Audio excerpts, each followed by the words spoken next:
사도 신경으로 신앙 고백하겠습니다. 나는 전능하신 아버지 하나님 천지의 창조주를 믿습니다.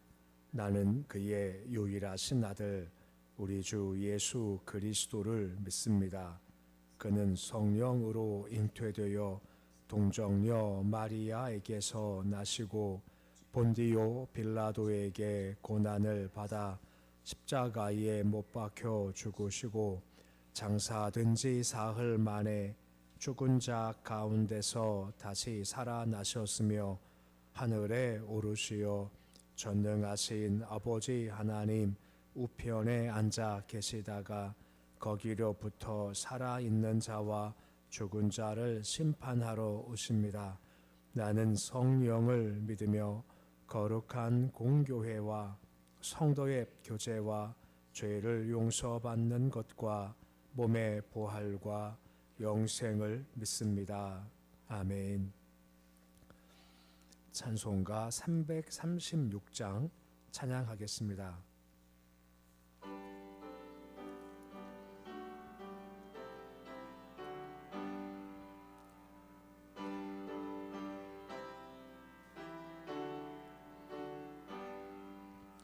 환난과 핍박 중에도 성도는 신앙 지켰네. 이 신앙 생각할 때에 기쁨이 충만하도다. 성도의 신앙 따라서 죽도록 충성하겠네. 옥중에 매인 성도나 양심은 자유 얻었네. 우리도 고난 받으면 죽어도 영광 되도다. 성도의 신앙 따라서 죽도록 충성하겠네.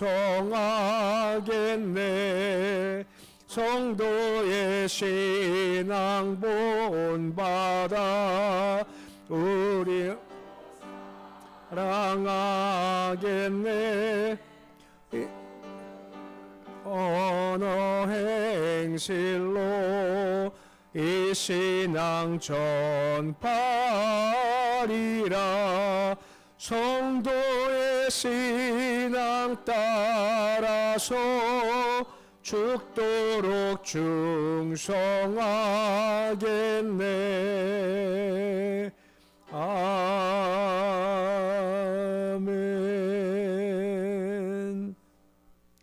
408장 찬양하겠습니다.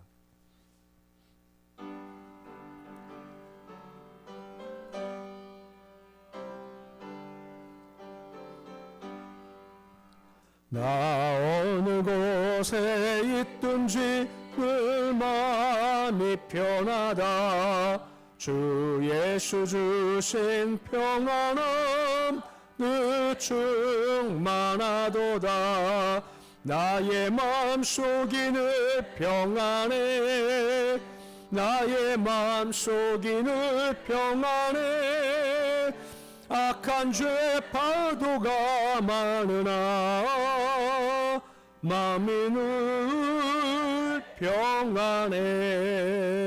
내 마음에 솟는 영생수 한없이 흐르니 목마름 다시 없으며 늘 평안하도다.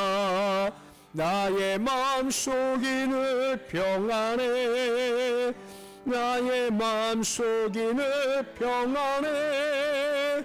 악한 죄 파도가 많으나 마음이 늘 평안해. 잠드신 주의 사랑을 영원치 못하네. 그 사랑 내 맘 여시고 소망을 주셨네.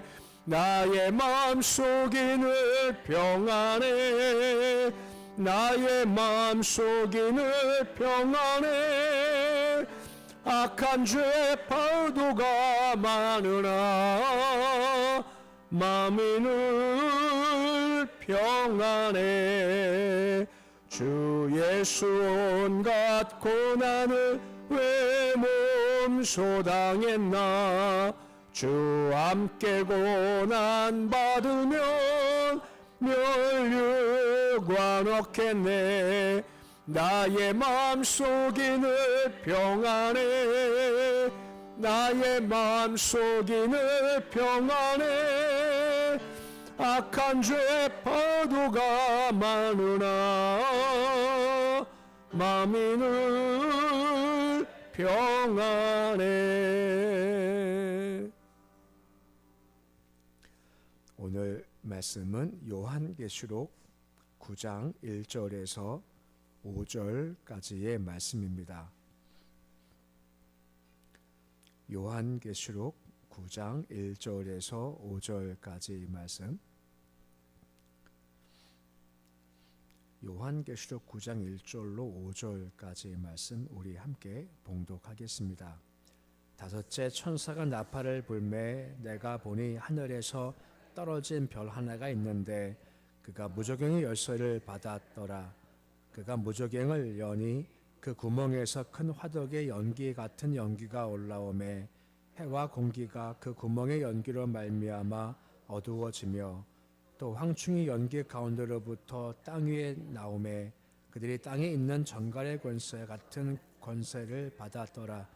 그들에게 이르되 땅 풀이나 푸른 것이나 각종 수목은 해하지 말고 오직 이마에 하나님의 인침을 받지 아니한 삶만 해하라 하시더라. 그러나 그들을 죽이지 못하게 하시고 5달 동안 괴롭게 하시는데 그 괴롭게 함은 전갈이 사람을 쏠 때의 괴롭게 함과 같더라. 아멘. 우리가 계속 말씀의 흐름을 보지만 이제 7개 인을 뗀 재앙 이후에 나팔 재앙이 이어집니다. 어제 우리가 첫 번째, 네 번째까지 나팔 재앙을 보았고 오늘은 5번째 나팔 재앙을 보게 됩니다. 1절에 보시면 다섯째 천사가 등장을 하죠. 그가 나팔을 불어 다섯째 나팔이 시작되는 겁니다. 그때 하늘에서 땅에 떨어진 별이 하나가 있었다라고 언급이 되어져 있습니다. 떨어진 별은 뭘 상징하는 걸까요? 이사야서 12장 12절 보시면 구약과 연관지어 다음처럼 말씀을 해주고 있습니다. 우리 이사야 14장 12절 말씀인데 우리 말씀 같이 읽어보시겠습니다. 너 아침의 아들 계명성이 어찌 그리 하늘에서 떨어졌으며 열국을 엎은 자여 어찌 그리 땅에 찍혔는고 라고 말씀을 해주고 있습니다. 여기 계명성이라고 하는 것을 불가타란 성경에서 루시퍼라고 번역을 해서 떨어진 그 천사가 루시퍼 곧 사탄이었다라고 보통 우리가 이해를 하고 있습니다. 그러니까 별이 떨어졌다라는 것은 사탄을 지칭한다라고 볼 수 있게 되죠. 근데 떨어졌다는 말 자체가 타락했다, 나쁘게 되었다는 의미를 가지고 있는 겁니다. 그러기 이것이 선한 천사를 가리키기보다는 악한 천사를 가리킨다, 곧 사탄을 가리킨다라고 보고 있는 겁니다. 그리고 떨어졌다는 것은 이미 떨어진 상태가 있는 상태라고 하는 거죠. 곧 이 말씀을 기록할 당시 떨어지는 것이 아니라 이미 오래전에 떨어진 상태에 대해서 지금 보이고 있다라고 하는 겁니다. 그 1절 말씀을 다시 보시면 그가 받은 것이 있다라고 되어져 있죠. 그가 무엇을 받았습니까? 무저갱 열쇠를 받았다라고 되어져 있습니다. 무저갱은 말 그대로 바닥이 없다, 깊이를 알 수 없다는 뜻을 가지고 있어서 이것은 그냥 나중에 깊은 곳이다라고 되어져 있습니다. 그러니까 밑도 없고 끝도 없는 깊은 어두움을 가리키는 것이 바로 무저갱이다라고 하는 겁니다. 그 무저갱의 용도가 뭐냐면 지옥과는 좀 다른 곳으로서 짐승과 사탄이 거기 갇혀 있는 곳으로 묘사가 되고 있는 겁니다. 거기 갇혀 있습니다. 사탄이 거기에 갇혀서 활동하지 못했죠. 그래서 열쇠를 받았다라고 하는 겁니다. 이 말이 무슨 말이겠습니까? 여기서 나올 열쇠를 받았다는 것을 의미한다라고 하는 것입니다. 그 무저경이 실제 장소든 상징적 장소든 관계없이 갇힌 상태에서 벗어나 자유롭게 될 만한 때가 있다라고 하는 거죠. 언제인지 모르지만 사탄이 마음껏 활성화할 수 있게 다니면서 온갖 악한 일을 행할 수 있게 된 때가 있다라고 하는 것입니다. 마음껏 활동하면서 악행을 저지르게 되겠죠. 물론 기억할 것은 뭔가요? 이 허용하심도 하나님의 섭리와 계획 가운데 있다라고 하는 겁니다. 곧 악이라는 것도 지 마음대로 가는 것이 하나님께서 정하신 선이 있지 않습니까? 거기까지만 움직이는 그런 한계 가운데 있다라고 볼 수가 있는 겁니다. 그래도 악이 활동하는 것이 자유롭게 되었다 하는 것을 지금 언급해지고 있다는 겁니다. 이것이 첫 5번 나팔을 불 때 생기는 모습이다라고 하는 겁니다. 2절 말씀 보시면 뭐라 말씀이 이어지고 있습니까? 무저갱을 연이라고 나오죠. 그러니까 주께로부터 열쇠를 받은 사탄이 갇혀있던 곳에서 문을 활짝 열고 나오게 된다라고 하는 겁니다. 그러면 갇혀있던 자기의 수와 수력들을 같이 끌어내어서 마음껏 활동을 하게 된다라고 하는 거죠.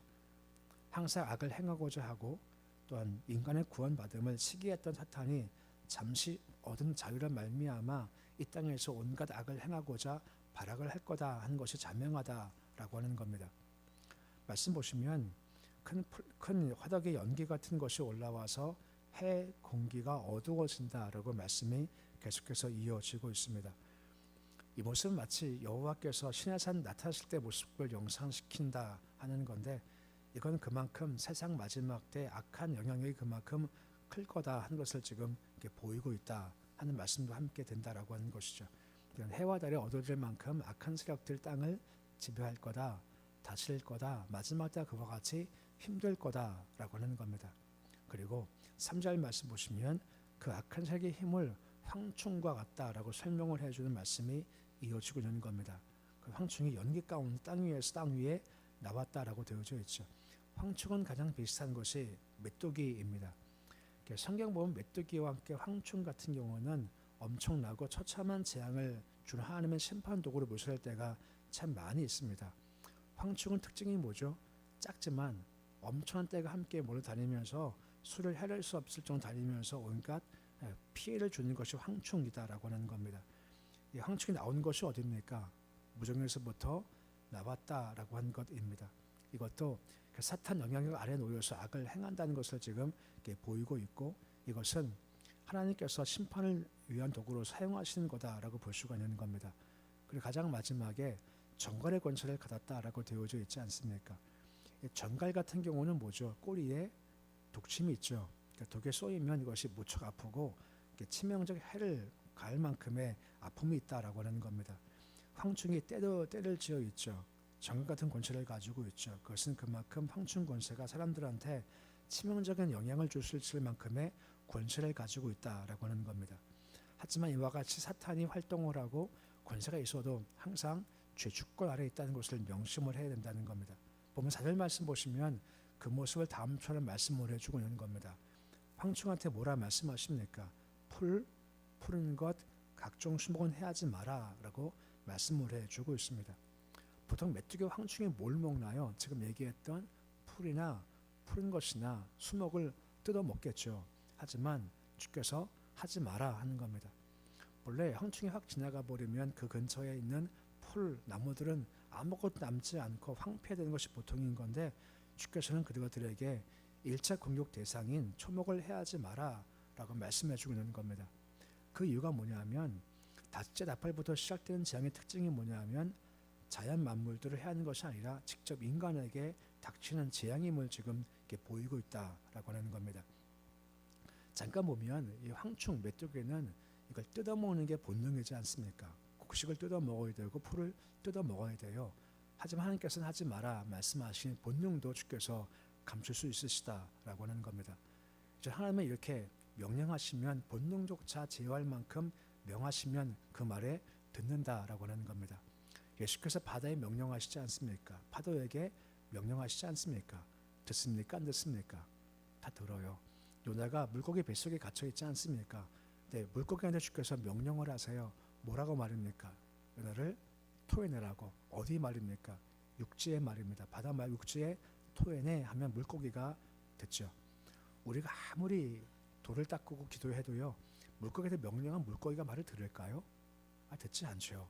하지만 하나님은 말씀하시면 분명히 듣는다라고 하는 겁니다. 하나님의 권세와 능력인 겁니다. 우리는 누구한테 말을 못하지만 주님은 대신 하실 수가 있으시다라고 하는 겁니다. 이것이 우리가 기도할 이유라는 겁니다.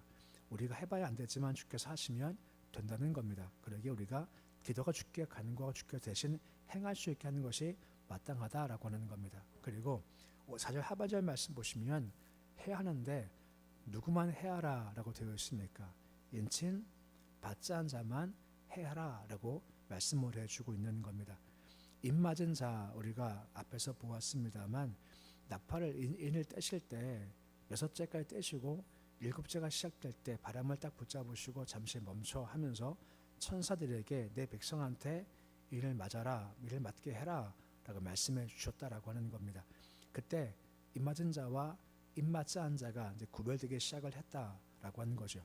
그리고 여기서부터 실제로 구분이 시작된다라고 하는 겁니다. 그러니까 사탄이 사람들을 괴롭히지 않습니까? 하지만 주께서 명령하시는 겁니다. 누구한테만요? 인 맞지 않은 자만 괴롭혀라 라고 말씀을 하신다라고 하는 겁니다. 이 의미가 무엇일까요? 지금 나팔이 몇 번째 나팔이라고 말씀을 드렸습니까? 5번째입니다.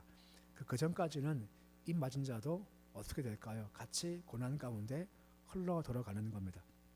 곧 인을 맞았다라고 해서 처음부터 아무것도 없는 것이 아니라 어느 한계까지는 같이 인을 맞은 자랄지라도 그 고통길을 걸어온다라고 하는 겁니다. 7개 인을 떼었고 4번째가 나팔을 불었지 않습니까? 그때까지는 구별됨이 없는 겁니다.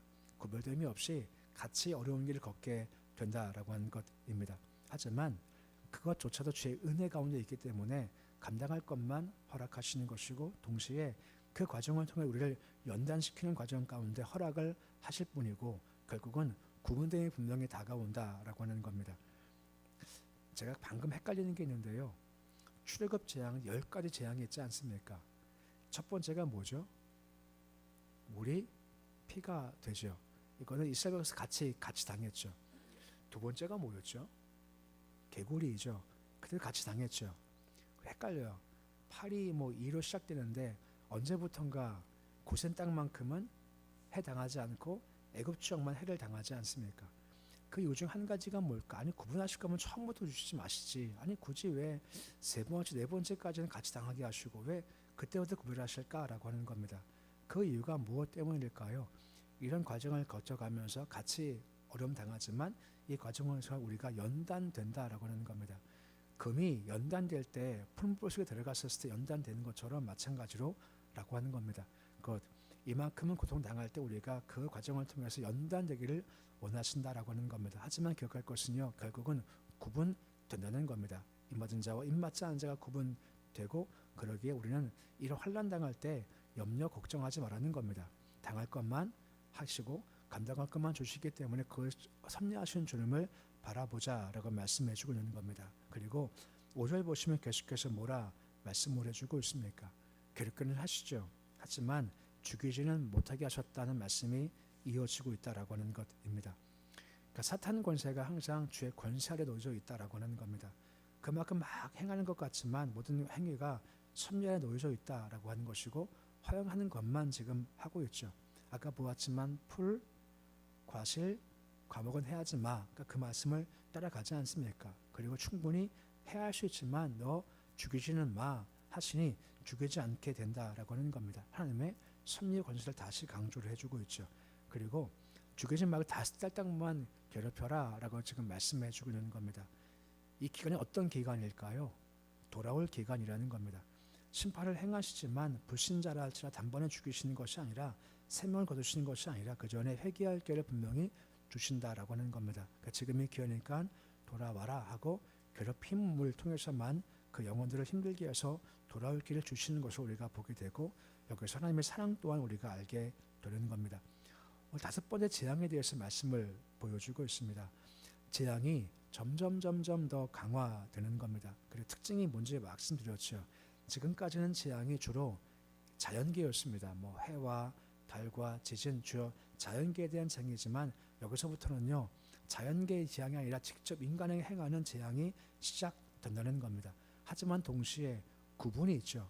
무슨 구분이죠? 인, 맞은 자와 맞지 않은 자가 분명히 구분될 재앙이 시작된다라고 말씀을 해주고 있다라고 하는 겁니다.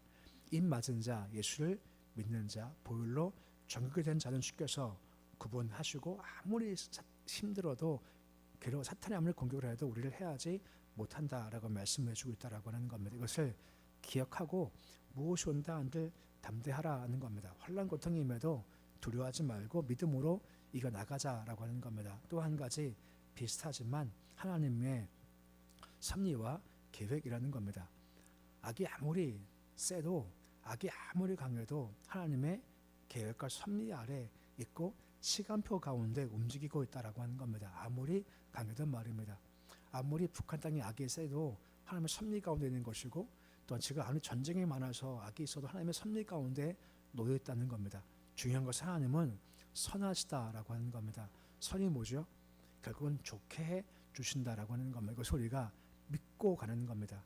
지금 혹시 걸어가면서 힘들다 어렵다 싶을지 모르겠지만 하나님은 선하십니다. 우리는 인 맞은 자입니다. 그럼 결과가 좋게 하시겠다라고 말씀해주고 있다라고 하는 겁니다. 그것을 바라봐라 합니다. 요한계시록 하면서 계속 강조가 뭡니까? 어디를 보라 말씀하시는 건가요? 예, 하늘을 봐라, 위를 봐라, 하나님을 바라봐라 라고 말씀해주고 있는 겁니다. 오늘 말씀을 잘 기억하시면서 하나님께서 다스리십니다. 섭리하십니다. 움직이십니다. 악도 다스리십니다. 그 주를 바라보는 믿음으로 서시고 특히 그분께서 우리가 이 맞았기에 지키신다, 보호하신다, 견디게 하신다 하는 믿음으로 승리하는 모습이 되실 수 있으시기를 우리의 주 이름으로 축원해 드립니다. 기도하겠습니다. 아버지 하나님, 계속해서 인재앙과 나팔재앙을 계속해서 보게 됩니다. 하지만 우리가 매 시간 보는 것처럼 우리 시선이 인 때문에 이런 재앙이 임한다, 나팔 보면 이런 재앙이 임한다 하는 재앙 자체에 두지 않게 하시고 이 모든 것들을 다 섭리하시고 계획하시고 이루신 하나님의 주권을 바라보는 눈이 열리기를 소망합니다. 눈을 들어 주를 바라봅니다. 세상 어느 것 하나 악조차도 사탄조차도 주께서 풀어주셔야만 활동하는 하나님의 섭리를 바라보고 주권을 바라봅니다. 메뚜기에게 명령하시면 메뚜기도 본능조차 감추고 당연하게 뜯어먹어야 할 풀, 나무들은 해하지 않게 됩니다. 주가 명령하시니 요나를 품었던 물고기가 육지의 요나를 토해내게 됩니다. 말씀하시니까 바람과 파도가 잔잔해집니다. 하나님은 명령하시는 분이십니다. 그래서 우리가 이 시간 나와 주를 바라보며 기대하며 기도합니다. 주권의 신 주를 바라보고 기도할 때 주께서 대신 행하실 것을 기대하며 바라봅니다. 우리는 할 일이지 못할 것이 참 많습니다. 하지만 주께서 하시기에 대신 주께 간구하고 주께서 행하심을 바라보도록 주님 도와주시옵소서. 또한 주님, 어려워도 주께서 감당할 것까지만 주시지 않습니까? 네 번째 나팔까지만 같이 당하지만 닷새부터 구분하셔서 우리를 면허시켜 주시는 겁니다. 아버지, 첫 번째, 두 번째, 세 번째, 네 번째까지는 같이 당하기에 혹 지금 우리가 어려움을 당한다 할지라도 이것이 네 번째고 다음은 해결해 주시겠구나 하는 믿음 가지게 주님 도와주시옵시고 감당할 힘을 주시는 주를 바라보도록 주님 도와주셔서 선하신 주를 바라보아 결국은 선하게 하시겠구나 하는 믿음으로 승리할 수 있도록 주님 도와주시옵소서. 주여, 이 새벽 시간에 주를 만나는 시간이 되어주기를 소망하며 땅 아래에 두었던 시선을 높이 들어 주를 바라보는 시간이 되어주기를 소망합니다. 새벽같이 어김없이 찾아오십니다. 늘 그 주를 소망으로 바라보게 해 주시옵시고 우린 못하지만 행하실 주를 바라보시도록 도와주옵소서. 육체의 질병이든 마음의 곤고함이든 상황의 어려움이든 환경적 어려움이든 세계 정세 때문에 힘든 상황이든 많은 것들 있습니다. 이 시간 우리가 그저 주께 간구할 뿐이오니 주께서 응답하시고 도와주시고 그때까지 갈 수 있는 믿음 또한 허락하여 주시옵소서. 가정들 평안케 주님 도와주옵소서. 하신 일들, 사업 일터들 주의 은혜 가운데 형통하도록 도와주시옵소서. 특히 자녀를 주께서 붙잡아 주시기를 소망합니다. 믿음이 능력입니다. 믿음이 권세입니다. 믿어야 삽니다. 믿어야 인침받습니다. 주 도우셔서 우리 가정 가운데서 인침받지 못해 마지막 때 버림받지 않게 주님 도와주시옵시고 다 예수를 신실히 믿어 인침받게 하시고 인침받음으로 주께서 친히 보호하시는 권세 가운데 있을 수 있도록 주여 도와주시옵소서. 전쟁 중에 있습니다. 하나님 섭리와 은혜 가운데 속히 해결되길 소망하며 이 전쟁이 그냥 무의미하게 많은 사람들이 인명에 살상되는 것이 되지 않게 하시고 분명 주의 뜻이 있으실 텐데 이 전쟁이 임하신 주의 선하신 뜻이 이룰 수 있도록 주께서 도와주시옵시고 속히 끝나서 전 세계가 안정되게 해 주시고 우리나라도 이 어려울 때가 속히 지나갈 수 있도록 주님 도와주시옵소서. 도심 가운데 하루하루 걸어갈 때마다 북한 땅을 우리가 바라보기 소망합니다. 어려운 땅, 힘든 땅입니다. 하지만 그곳에 예수가 들어가면 복음 들어가면 달라집니다. 우린 그저 예수의 마음 품고 중보할 뿐이오니 주의 도우심 가운데 그곳에도 생명 역사가 있을 수 있도록 주여 도와주시옵소서. 예배드리며 김정호 쌤, 최금 쌤 가정에서 감사 예물 드리며 현옥 권사님 부활 헌금 드립니다. 김대영 청년 감사 헌금, 선교헌금 드립니다. 손길을 주님 복을 도와시길 소망합니다. 예수를 믿을 때 새로운 생명의 역사가 있도록 주님 도와주시옵시고 평안케 주님 도와주시고 장애물이 있다 할지라도 예수와 함께 딛고 서도록 주님 도와주시며 그 삶이 기도에서 응답받는 역사가 있도록 도와주시옵소서. 오늘 주님 하루가 시작되었습니다. 주신 축복의 날입니다. 복의 날이기에 우리가 살아갈 때 아버지 힘 잃고 우울한 삶 살지 않게 하시고 힘들지만 위를 바라봐 주시는 힘과 능력과 활력으로 오늘도 복된 날, 기쁜 날, 감사를 낼 수 있도록 도와주시옵소서. 예수님의 이름으로 기도드립니다. 아멘. 하늘에 계신 우리 아버지, 아버지의 이름을 거룩하게 하시며 아버지의 나라가 오게 하시며 아버지의 뜻이 하늘에서와 같이 땅에서도 이루어지게 하소서. 오늘 우리에게 일용할 양식을 주시고 우리가 우리에게 잘못한 사람을 용서하여 준 것 같이 우리 죄를 용서하여 주시고 우리를 시험에 빠지지 않게 하시고 악에서 구하소서. 나라와 권능과 영광이 영원히 아버지의 것입니다. 아멘.